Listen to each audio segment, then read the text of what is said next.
মাননীয় স্পিকার, আপনাকে অনেক অনেক ধন্যবাদ। আমি ভাবছি যে আজকে কি তেলের আলোচনা না, স্বরাষ্ট্রমন্ত্রীর সাবজেক্ট আমি হারাই ফেলেছি।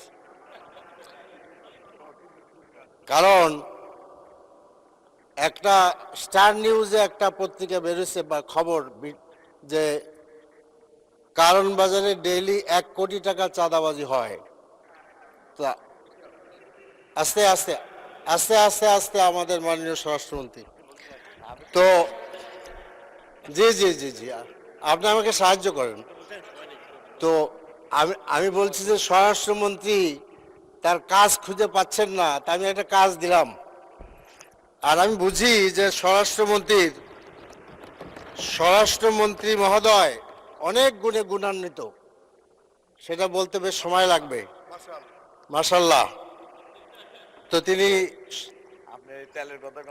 স্বরাষ্ট্রমন্ত্রী, তিনি প্রাইম মিনিস্টারের পক্ষে কথা বলেন, তিনি আইনমন্ত্রীর পক্ষে কথা বলেন, ইত্যাদি ইত্যাদি ইত্যাদি। সে কারণে তিনি আপনার তেলমন্ত্রীর পক্ষেও কথা বলেন। সে কারণে তিনি তার নিজের দায়িত্ব দিতে ভুলে যান, তাহলে তাকে দায়ী করা যাবে না বোধ হয়।